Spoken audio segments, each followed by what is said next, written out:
Pozdrav ljudi. Evo, ja danas da iskoristim malo lep dan i počela sam neku sadnju. Ovde sam pod plastenikom zasadila krastavčiće, a ovde u ovom nizu, ovde na ovom delu što vidite, tu sam zasadila svega pomalo, znači salatu, sad ovo prvo što stiže, rotkvice, spanać i tako. Sad se pripremam, što imam od prošle godine ostavljen neki krompir koji je već proklijao, pa ću sad da izvučem 1-2 reda dole u zadnjem delu, ali treba će mi da kupim, ja obično kupujem taj planinski krompir koji nije prskan. U suštini mogu da vam kažem da sam ja pobornik zdrave hrane i da apsolutno sve ovo sada što ovde radim je u cilju da se zdravstveno zaštitimo, jer i sami vidite šta se sve radi sa hranom. Rade se na velikim površinama i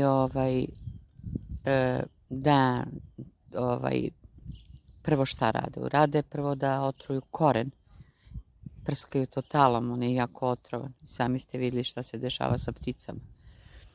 Da, jer nisu u mogućnosti da čiste ručno travu na tim ogromnim površinama. Zato ja ovde, znači, kad dođe, snimit ću i taj video, kad dođe jeseni period, kad se sve to ubere odavde sa tog mog dela, evo vidite i sami koliki je taj prostor, ja to u par dana idem i ručno čistim.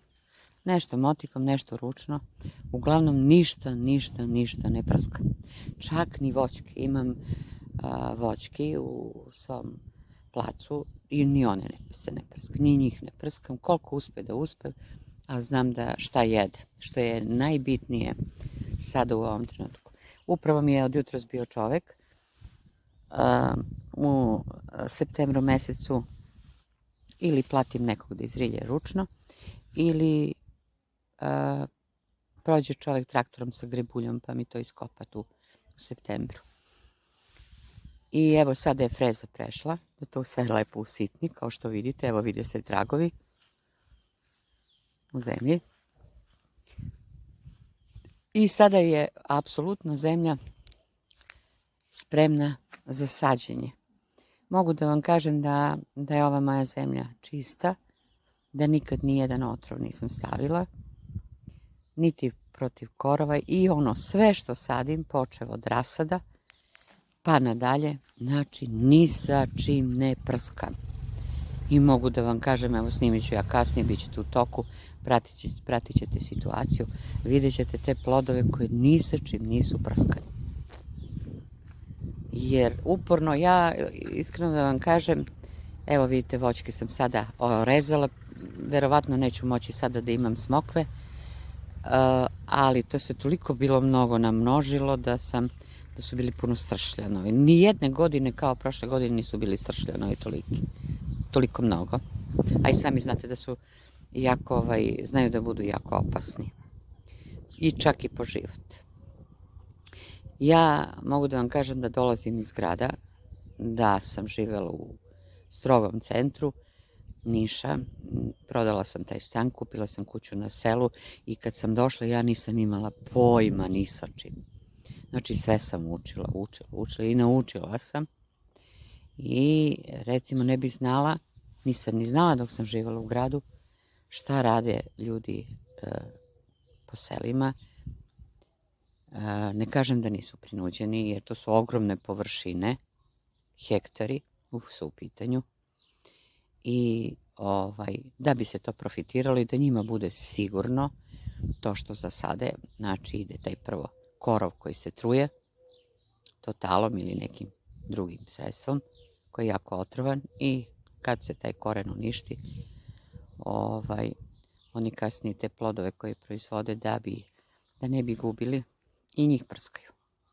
I što je najtragičnije, i oni to sami jedu. Recimo po tim njivama taj kukuruz ili pšenica ili ječam, šta god da se sadi, I on se prska, to jedu krave i to mleko koje mi pijemo ili sira i to je na isti način. Puno toga nisam znala dok nisam došla da živim na selu. Mada trudim se, stvarno se trudim maksimalno da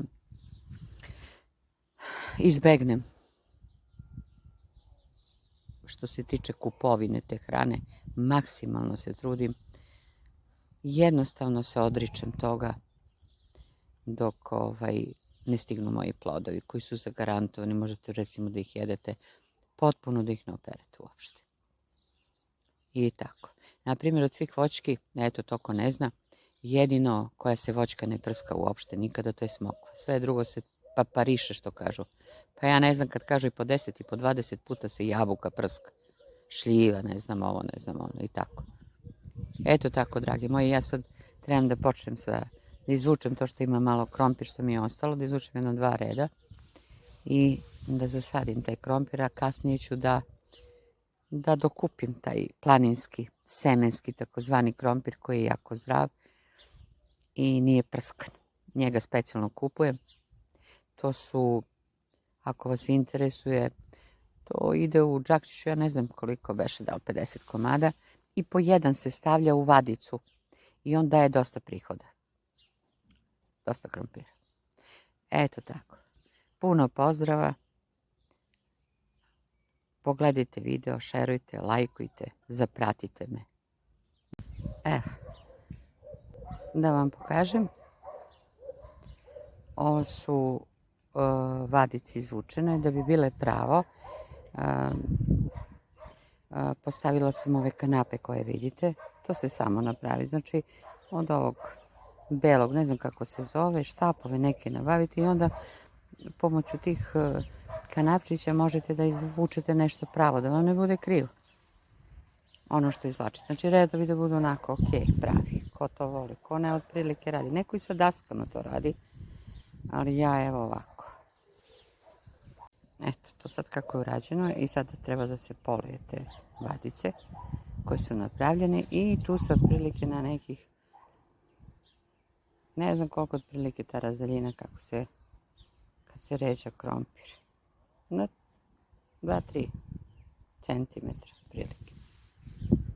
Razmaka. Evo ljudi, krompir, ne znam da li možda vidite. Otprilike razdaljinu. I sada to treba, znači to je završeno, naređen je krompir i sad ćemo te vadice da, zato normalno prethodno mora malo da se polije zemlja pre nego što se krompir ređa u vadici. I sad ćemo, ostalo još na kraju, da se to pokrije i pokrije se pupasto.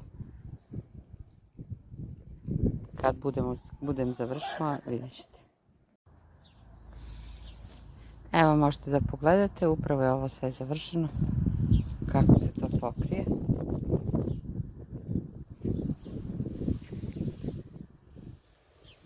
Mora da ima neku određenu visinu zbog. Uglavnom se tako krompir sadi. Evo vidite.